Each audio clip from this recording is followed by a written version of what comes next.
और पिछले कुछ दिनों से बाबा बागेश्वर और समाजवादी पार्टी के अध्यक्ष अखिलेश यादव के बीच जुबानी जंग लगातार जारी है, जो थमती दिखाई दे भी नहीं रही है। बाबा ने अखिलेश यादव से उस ऑफर पर हामी भर दी है जिसमें अखिलेश यादव ने बाबा से फ्री में कथा करने की अपील की थी। सुनवाते हैं आपको।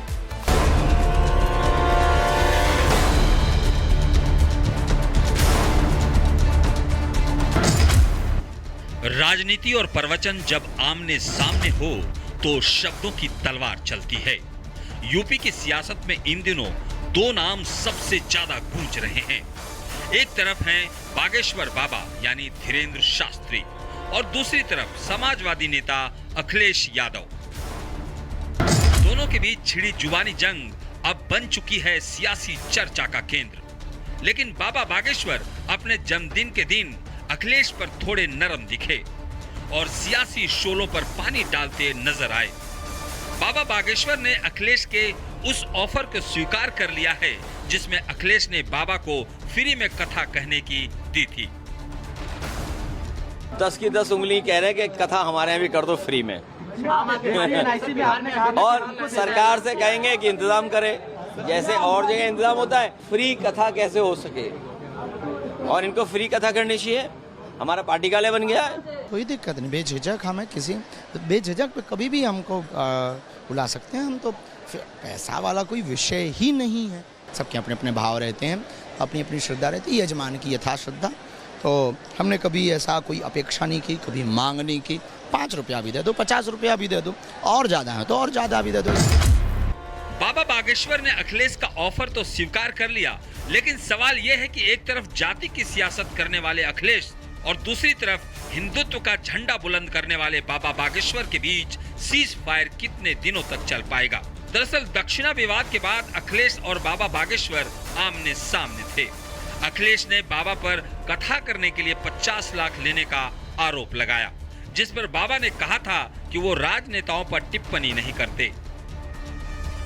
कई कथावाचक हैं जो 50 लाख रुपए लेते हैं। कोई किसी की हैसियत है कि धीरेन्द्र शास्त्री को बुला ले अपने घर कथा के लिए? कोई अंडर टेबल लेगा वो बाबा पैसे? आप पता करवा लीजिए, अंडर टेबल नहीं लेते हैं वो धीरेन्द्र शास्त्री क्या? हम भैया राजनीति पे कोई बयान देते हैं, कोई हम पर यदि देता रहे, भगवान की इच्छा मान लेते हैं, हनुमान जी की इच्छा है, हम तो अपना कार्य सतत करते रहते हैं। सबके अपने अपने विचार हैं, जो जैसा जाकी रही भावना जैसी प्रभु ने तो देखी थी। दक्षिणा विवाद पर घिरे बाबा ने इटावा की घटना पर अखिलेश को घेरा। इटावा की घटना को सियासी रंग देने में जुटे अखिलेश पर बाबा ने चुटकी ली। अब बाबा ने भले ही अखिलेश के ऑफर को स्वीकार कर जुबानी जंग को धीमा करने की कोशिश की है, लेकिन सियासी गलियारों में अखिलेश बनाम बाबा की चर्चा तेज है और इस गलियारे में धर्म और राजनीति की परिभाषाएं आपस में उलझती नजर आती है। बाबा की लोकप्रियता और अखिलेश की जमीनी पकड़ दोनों एक दूसरे को चुनौती मानते हैं। ऐसे में देखना दिलचस्प होगा कि इस जुबानी जंग पर ब्रेक लगता है या फिर ये जंग और भड़कने वाली है। Bureau report, Republic Bharat. और पिछले कुछ दिनों से बाबा बागेश्वर और समाजवादी पार्टी के अध्यक्ष अखिलेश यादव के बीच जुबानी जंग लगातार जारी है, जो थमती दिखाई दे भी नहीं रही है। बाबा ने अखिलेश यादव से उस ऑफर पर हामी भर दी है जिसमें अखिलेश यादव ने बाबा से फ्री में कथा करने की अपील की थी। सुनवाते हैं आपको।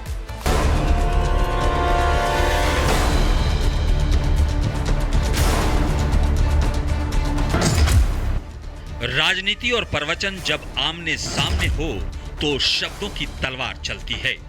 यूपी की सियासत में इन दिनों दो नाम सबसे ज्यादा गूंज रहे हैं। एक तरफ हैं बागेश्वर बाबा यानी धीरेन्द्र शास्त्री और दूसरी तरफ समाजवादी नेता अखिलेश यादव।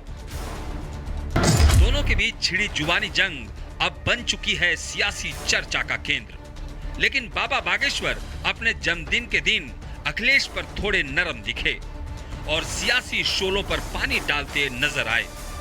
बाबा बागेश्वर ने अखिलेश के उस ऑफर को स्वीकार कर लिया है जिसमें अखिलेश ने बाबा को फ्री में कथा कहने की दी थी। 10 की 10 उंगली कह रहे हैं कि कथा हमारे यहाँ भी कर दो फ्री में और सरकार से कहेंगे कि इंतजाम करे, जैसे और जगह इंतजाम होता है फ्री कथा कैसे हो सके, और इनको फ्री कथा करनी चाहिए। हमारा पार्टी कार्यालय बन गया है। कोई दिक्कत नहीं, बेझिझक हमें किसी बेझिझक पे कभी भी हमको बुला सकते हैं। हम तो पैसा वाला कोई विषय ही नहीं है। सबके अपने अपने भाव रहते हैं, अपनी अपनी श्रद्धा रहती है, यजमान की यथा श्रद्धा। तो हमने कभी ऐसा कोई अपेक्षा नहीं की, कभी मांग नहीं की।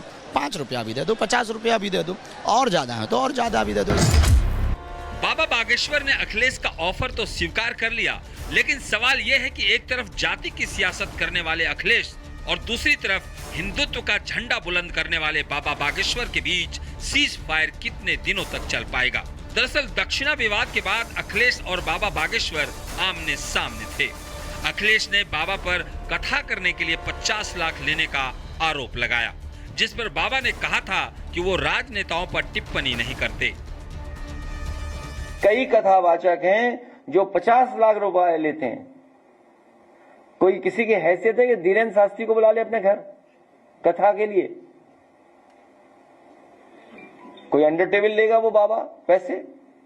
आप पता करवा लीजिए, अंडर टेबल नहीं लेते हैं वो धीरेन्द्र शास्त्री क्या? हम भैया राजनीति पे कोई बयान देते नहीं, कोई हम पर यदि देता रहे, भगवान की इच्छा मान लेते हैं, हनुमान जी की इच्छा है। हम तो अपना कार्य सतत करते रहते हैं। सबके अपने अपने विचार हैं, जो जैसा जाकी रही भावना जैसी प्रभु ने तो देखी तीन तरह। दक्षिणा विवाद पर घिरे बाबा ने इटावा की घटना पर अखिलेश को घेरा। इटावा की घटना को सियासी रंग देने में जुटे अखिलेश पर बाबा ने चुटकी ली।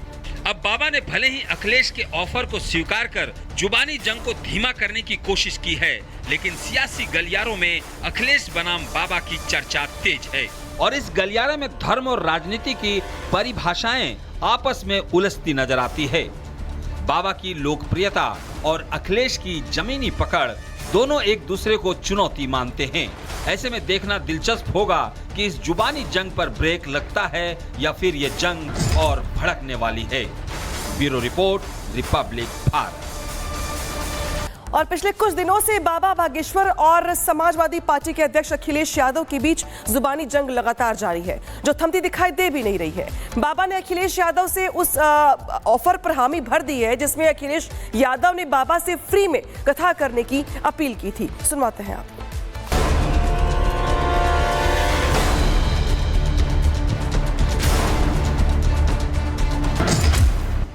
राजनीति और प्रवचन जब आमने सामने हो तो शब्दों की तलवार चलती है। यूपी की सियासत में इन दिनों 2 नाम सबसे ज्यादा गूंज रहे हैं। एक तरफ हैं बागेश्वर बाबा यानी धीरेन्द्र शास्त्री और दूसरी तरफ समाजवादी नेता अखिलेश यादव। दोनों के बीच छिड़ी जुबानी जंग अब बन चुकी है सियासी चर्चा का केंद्र। लेकिन बाबा बागेश्वर अपने जन्मदिन के दिन अखिलेश पर थोड़े नरम दिखे और सियासी शोलों पर पानी डालते नजर आए।